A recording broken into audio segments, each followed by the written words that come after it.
Hi, how's it going? I'm Jimmy the Robot. I'm the Bat Commander. My name is Crash. Crash McLarson. Chainsaw.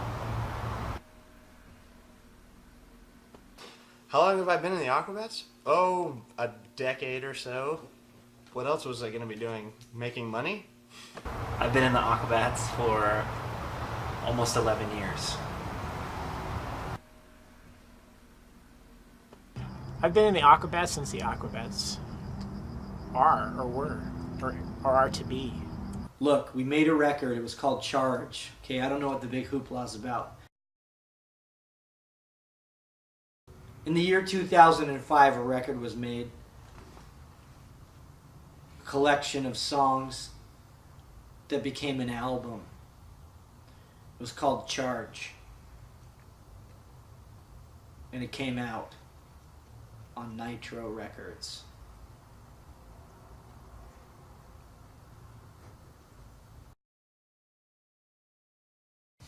It took us 5 years to do another record, partly because we didn't have a record label, and that's mainly the main reason, is we didn't really have any place to go. And you know, fortunately, maybe we got on Nitro. Yeah, guys! Marketing! Nitro was good to work with. Good label. They did a good job. Fortunately, we got on Nitro, and they're taking really good care of us. The deli trays are... We actually recorded it in a bank vault, and we locked the door, and we couldn't get out until the album was done. That was kind of actually the record label's idea. We basically show up to practice, plug in our instruments. I don't plug drums in, but plug in instruments. Start banging away, and if it sounds good, we keep it. Before we started that record officially, or before we started like rehearsing for that record, we'd always be like working on songs, and it seemed like it was like going to the dentist every time we went and tried to do it. I mean, it was either a song would come out right away and be great, no problem, or it would just drag on and drag and drag and drag. But once we started, officially kind of started Charge, everybody was on the same page, and it was pretty fast. We basically just saw the direction that the music was kind of going. We really liked it. It was fun. Sometimes it'd be me by myself. Sometimes it'd be Jimmy the Robot. I'd walk in from the street and I'd hear him playing a song, and it sounded so good I just had to come in and start jamming with him. No, it wasn't very funny. I mean, we took it very seriously, you know. We really wanted to show the world that on this album that truly we are serious about what we do. And so there was no joking around at all. Most of the time when we got together, it was Crash and I. You know, we got together and we were like, I have these ideas. He was like, I've got these ideas. And we were like, how can these, you know, come together? And the first couple songs came together fairly quickly. The next couple songs took quite a while. But We finally were able to like narrow it down from about 40 songs and song ideas to 20. And then we actually demoed out 20, and then we recorded 16 songs. And then a couple of the songs got cut. But it was cool to be able to have a lot of songs and then whittle it down to the ones that everyone agreed on. We kind of like, everyone wrote down their favorite songs, and that's how the songs got picked for the record. We averaged it out. It was just a fun making of a record, you know. I got to know the guys. Some of them are pretty mean. Some of them slave drive me a little bit, but it's cool. That's why I'm sweaty right now. It's like still practicing, trying to get things down. Charge was different from the other records because they used us instead of studio musicians. That was nice, you know what I mean? I mean, it was just like... And we had a few fewer members. We had fewer members involved in Charge. We seemed to be losing a member each album. And, you know, a lot of bands would take that as a sign like, whoa, red flag, time to quit. Not us. No, sir. we're as strong as ever. Let's talk about horns, the horns, okay? There's no horns, obviously, on the record. We have one horn player that's left from many. We had many horn players that had played with the Aquabats. You try to start a band with 8, 9 people in it.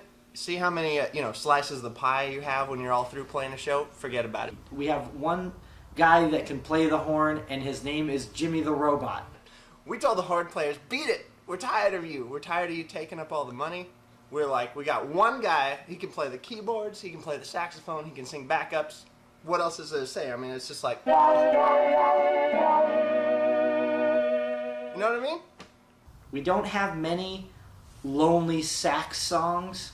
Like, we didn't do Careless Whisper, so there was no real, like, solo sax parts we could throw in there.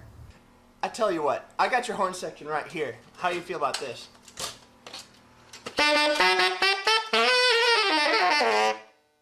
There was a part in Plastic Lips where the robot was going to play a sax solo, but it just didn't fit. It didn't really fit the song. It sounded forced, and that was one of the things about maybe some of our last records, or the fact that we had tons of horns made us have to use the horns. And I think where we're at now with fewer members of the Aquabats, like, if we want to use horns, we can, but before we had to have horns in every song, and maybe they didn't always make sense for the song. And so I grabbed a keyboard and was like, how do you feel about that? You know what I mean? Cameron Webb produced the Charge. We worked with Cameron many times in the past. He's like a guru or some magical mystic. What about Cameron? Cameron was like an enchilada platter. You know, you got your main course, plus you got your beans and rice on the side. I mean, I was full immediately. He's like a garbanzo bean of red beet salads. He likes, he's like a... The thing about Cameron that's great is he hates everything you do. So you don't worry about what you do, you just do it, you know? I even came into him with lyrics, and I was ready to sing, and he was like, those lyrics are bad, go change them. I was like, they're the Aquabats lyrics. No one cares. But they somehow got better. We were like, how do you feel about this? You know, like...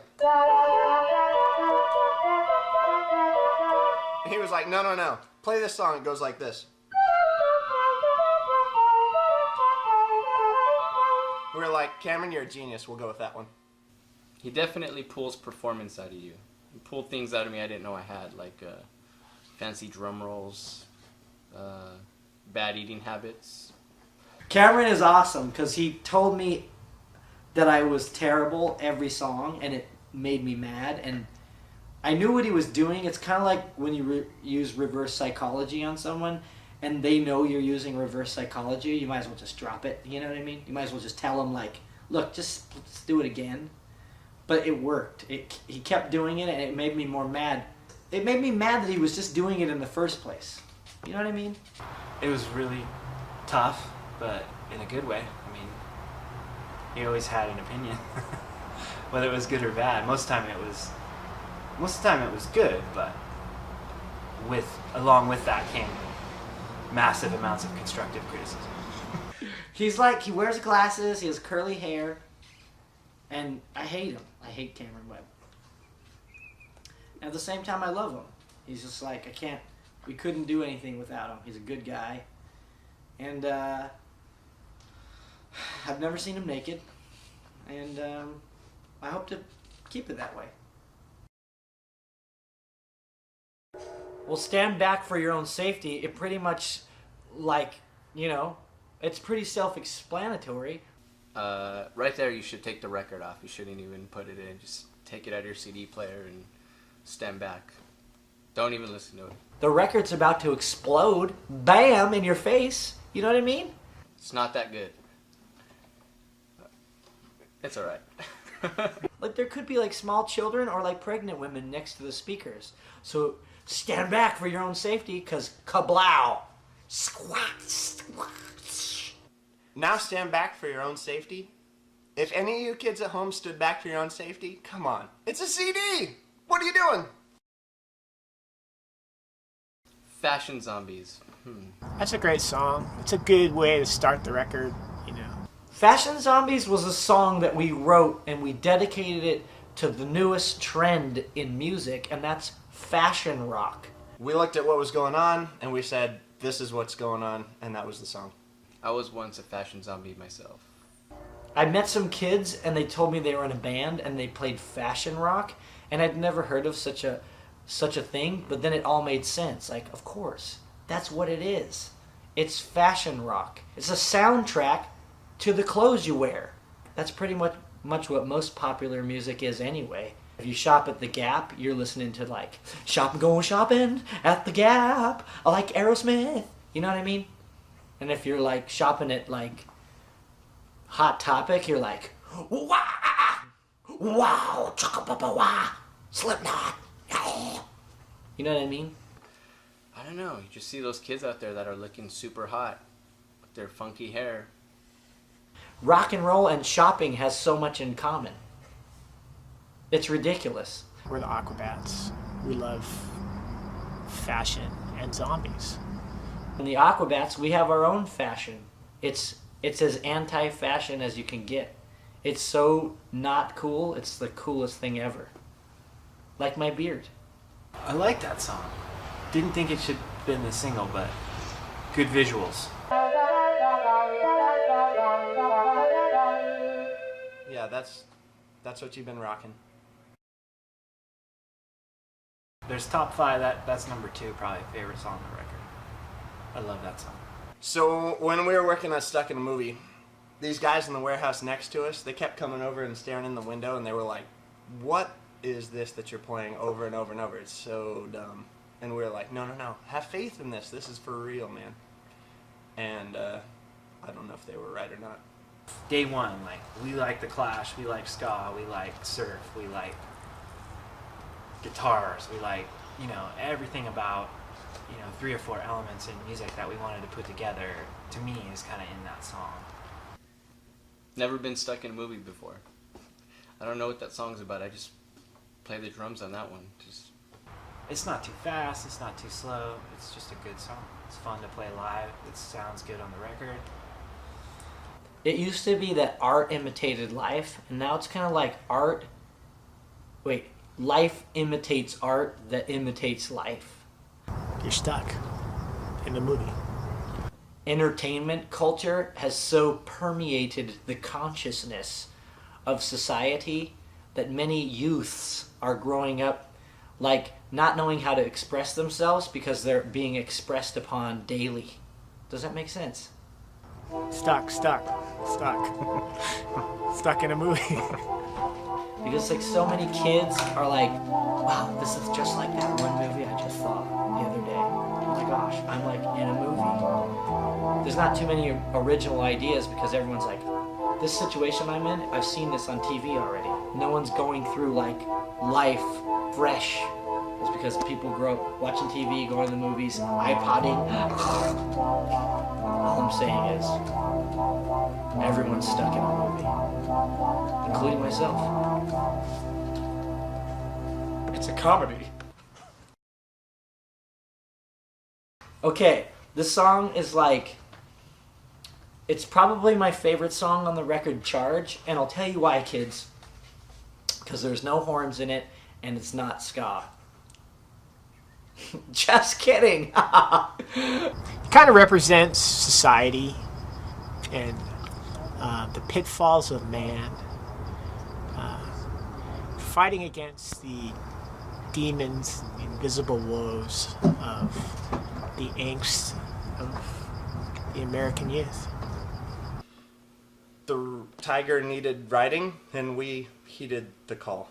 I have this friend, and he's an artist, and he paints like these like strange beings and tigers, and he had an art show, and he painted this guy hurling lightning bolts while he was riding on the back of a tiger, and this song is basically about that painting.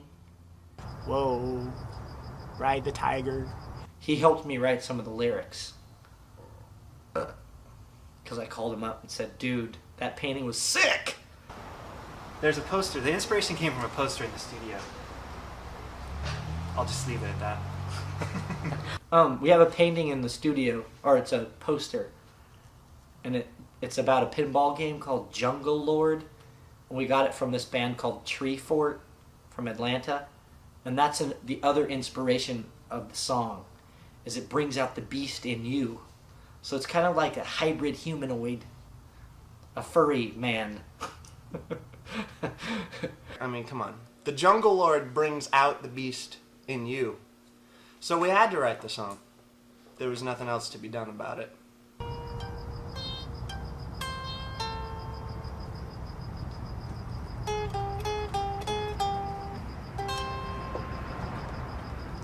That's sort of like, that's I guess the tiger when he's sleeping, maybe.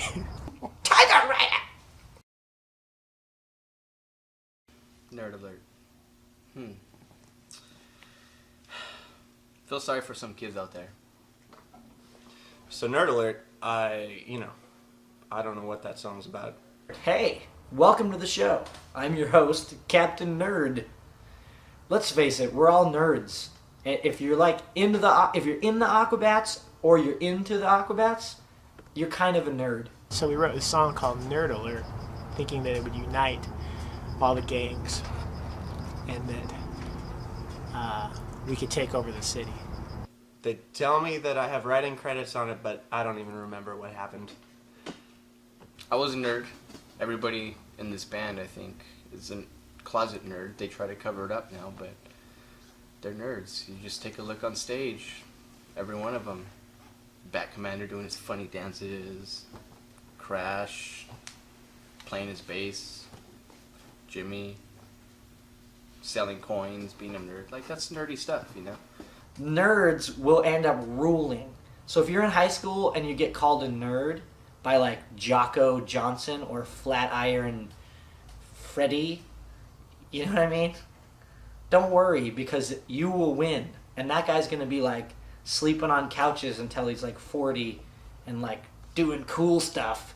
And you're going to be like, you know, owning a mall and have like millions of dollars because you're smart. You're a nerd! But nerds win. Nerds needed alerting. We nerded their call. Good guitar riff, good singing.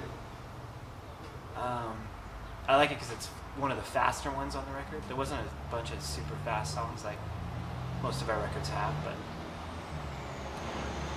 it's good. A dork is someone that is like trying really hard to fit in but will never make it, and a nerd doesn't care. Like, a nerd doesn't want to fit in. A nerd just likes, you know what I mean? Like Magic the Gathering. I'm in. I don't care. You know? A nerd's just like, let's go home, let's read this HTML file, and let's do Flash on the computer. Let's build our own Flash games, and we'll make it, and we're gonna learn, and it's awesome. And like, that's a nerd. He's like applying his knowledge and learning more. He's focused. But a dork is just like, dude, I should be studying, but I'm gonna go to like Fall Out Boy concert. Sorry, dorks.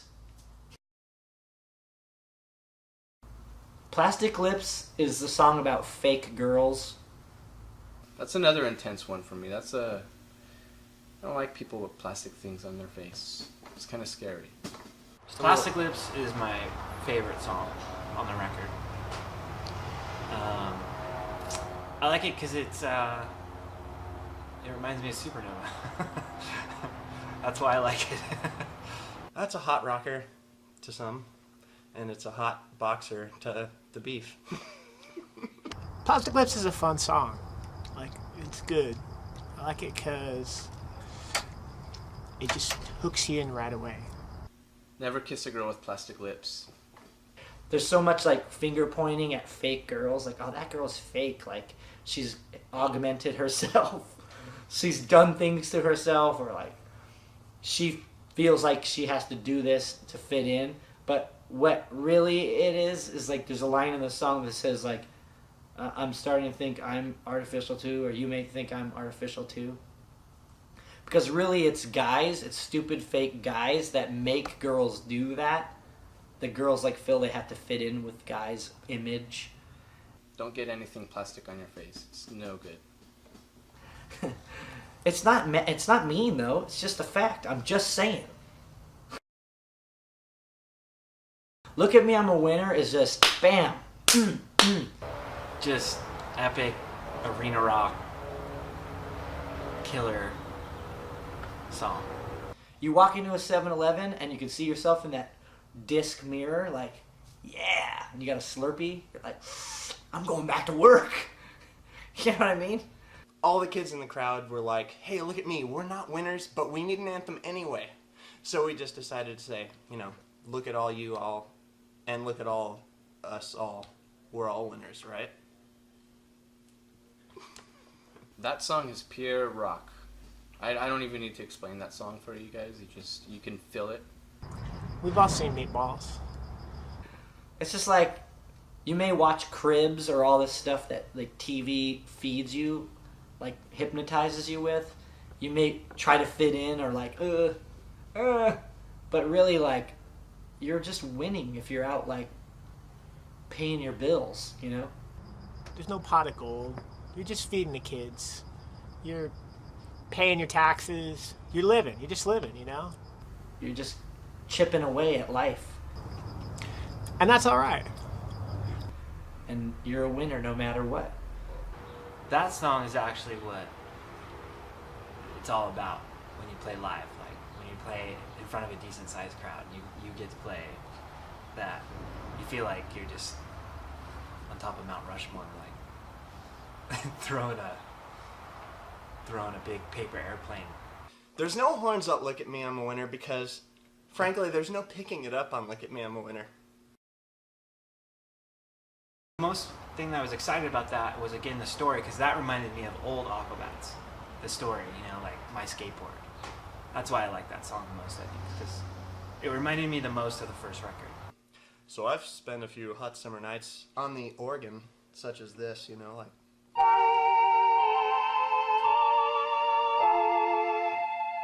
So Crash and I got together and it was like, hey, some hot summer nights need to be on the album. And so we, decided to lay it down like so.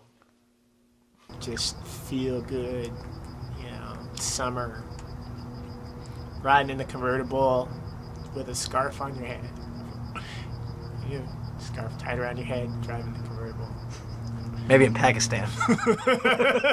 That's up there too. I like that song. Just because my favorite thing about that song was the Bat Commander's banter.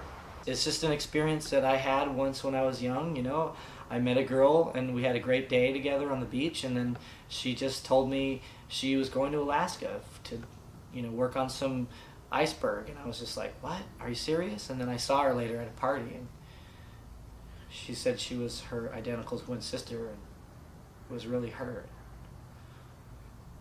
It hurt my feelings.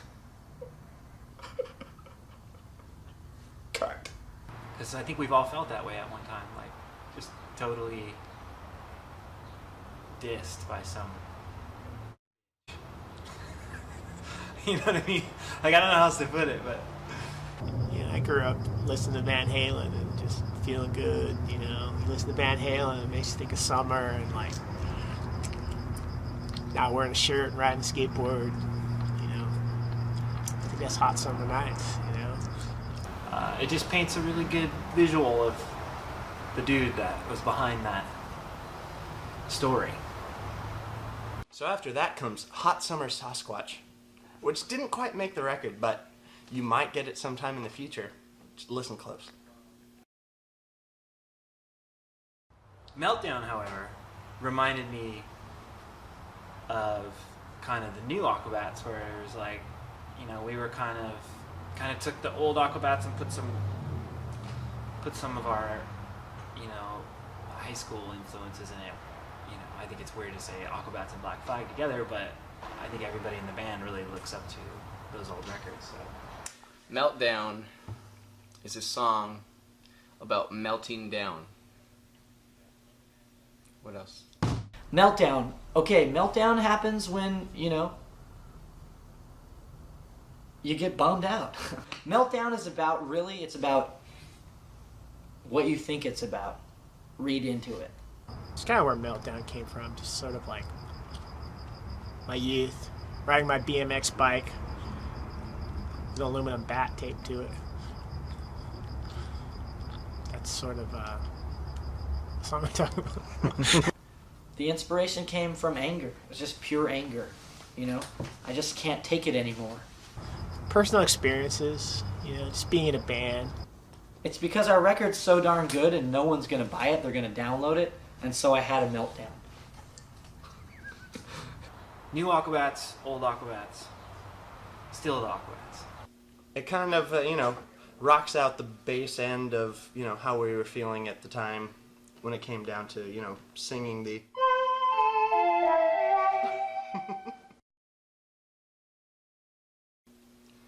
So then there's Mechanical Ape. I don't play keyboards, I don't sing, and I don't play horns on this one. It's the only track that I had nothing to do with. Sonically, really, really good sounding, I think, came out of the record. One of the best sounding records, or best sounding songs on the record, I think. Oh, Mechanical Ape, the song we never play. I don't know why we never play that song. It's a good song. Mechanical Ape is about a dream that I had where Russia had launched the missiles at the U.S. and China was in these PT boats and they were cruising over with nuclear dirty bombs and they was getting mad crazy and it was like game over USA, thanks a lot, game over. Russia, China, the whole world against the United States. It's time to say goodbye. And so I went underground and I built a mechanical ape. And I made my escape with an ape. Again, there's another set of lyrics that reminds me of old Aquabats too. Mechanical apes are great because they never die. You just rebuild them. It's hard to find where to fix them, but there's always the internet.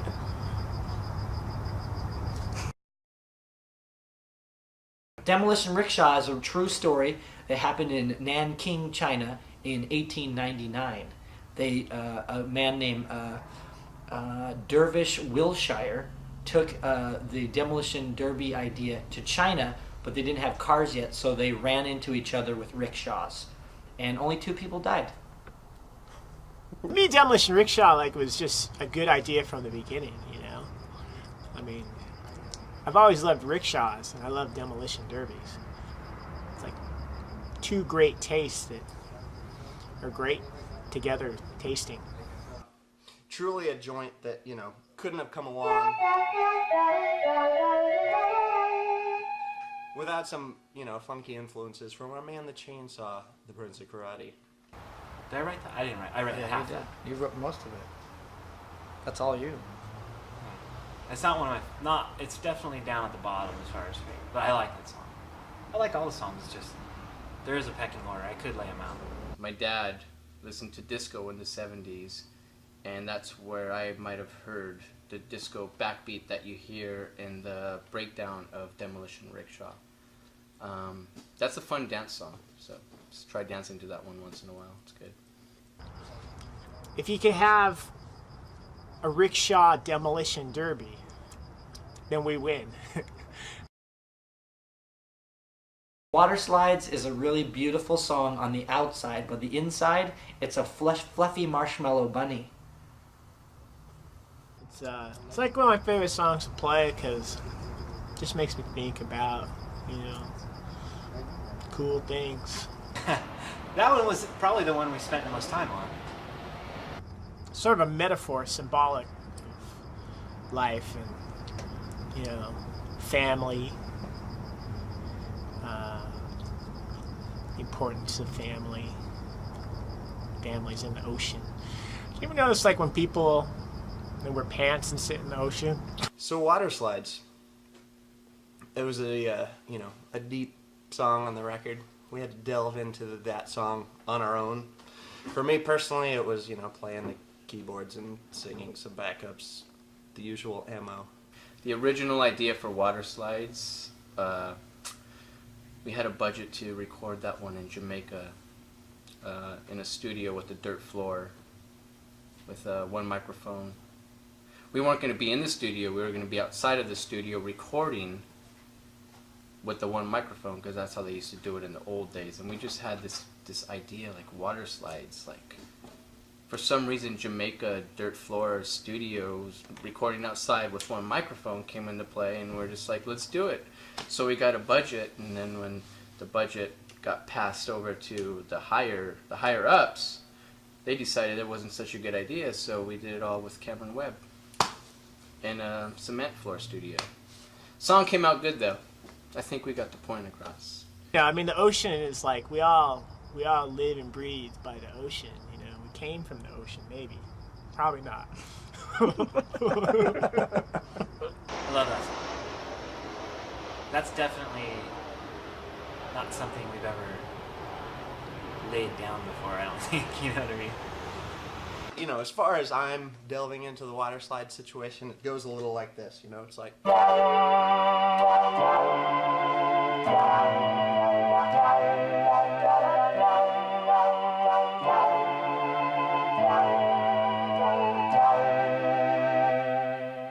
That's what Waterslides means to me. We were worried about that song coming out too serious, but I don't think it mattered. It was... I don't know. If you don't like the fact that the Aquabats wrote it, just picture some other band playing it. Maybe that'll help. I don't know. You know what I mean? I don't really like that song because it didn't turn out how I wanted it. I wanted it to be really heavy. I wanted to go wah, but everyone was like, "That's been done." I was like focused on that. I was focused, and I got outvoted. So I hate that song. I'm just kidding. I only hate it because it's ska. The kids love the Awesome Forces, and I think it's because it's a good ending song for the Aquabats, and the kids like to see a happy ending. It's a crowd favorite, it's a fan favorite, it's a fanny crowd favorite. That was one of the older ones we've had for a long time. So I was kind of sick of that song when we recorded it, but it's a super good live song because it's kind of like our old original theme song, but up to date, sort of, you know? And it has a cool, like, kind of Super Sucker spin to it that I liked. Super Suckers, Smoking Popes. Go figure. Two different things, but somehow I feel like they're both in that song.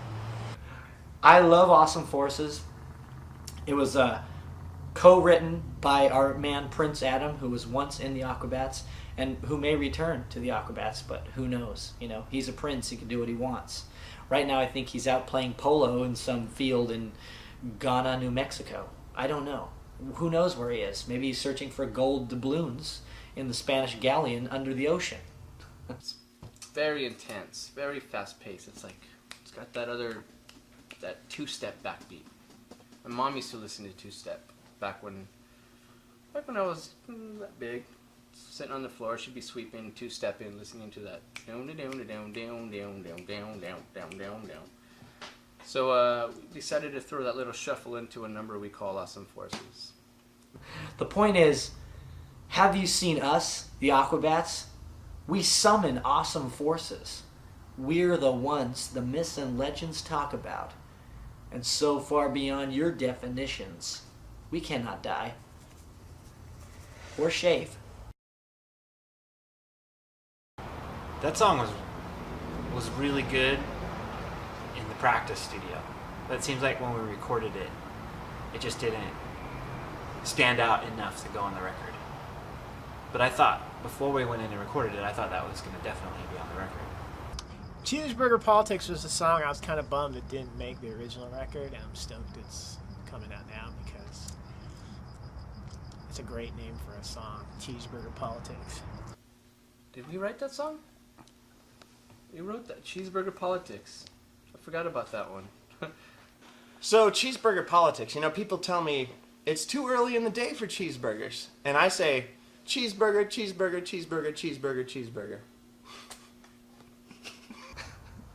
Cheeseburger Politics is about working at a job that like takes itself way too seriously, and like you're just working there because you just need a job, and then everyone there's trying to like get you fired from the job that you don't care. You just want a paycheck. Like you just want to go get paid and go home and not think about your job. But then everyone's acting like, I'm gonna work late and I'm gonna become a manager and I'm gonna like, this is my career. It's like, dude, I don't care. Like, I'm going home. I just wanted a job to make some money to pay my bills. You can do all your politicking, whatever. You can like try to get me fired if you want. Like, I don't care. I don't care. Do what you gotta do to like make yourself feel good and move up the ladder in the awesome industry that you work in. But dude, I'm out of here. And so I quit.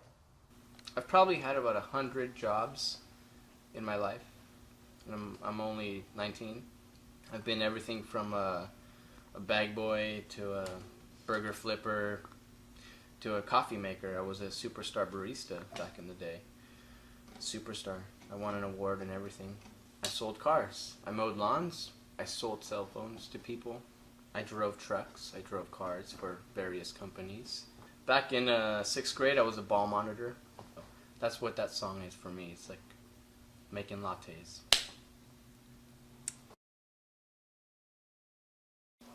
Video Night is this hot track that goes, I don't know. I didn't write it. It's like you're in junior high school and you want to have girls over and your parents are going to be gone because they're going to the opera or whatever. That song's just good, man. That song's good.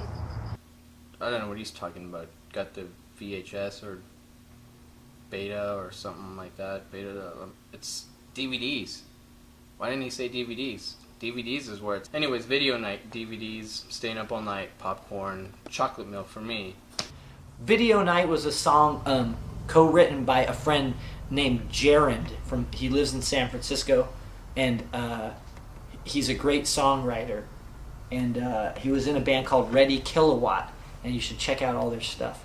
But he's friends with us, and we wrote a couple songs with him. Another song called Comic Book Man he helped us write, and he actually wrote most of it, but we fixed it and tweedled it around a little bit. But it's kind of like Pool Party, except it's like a video night. I'm just glad we didn't spend too much time on it.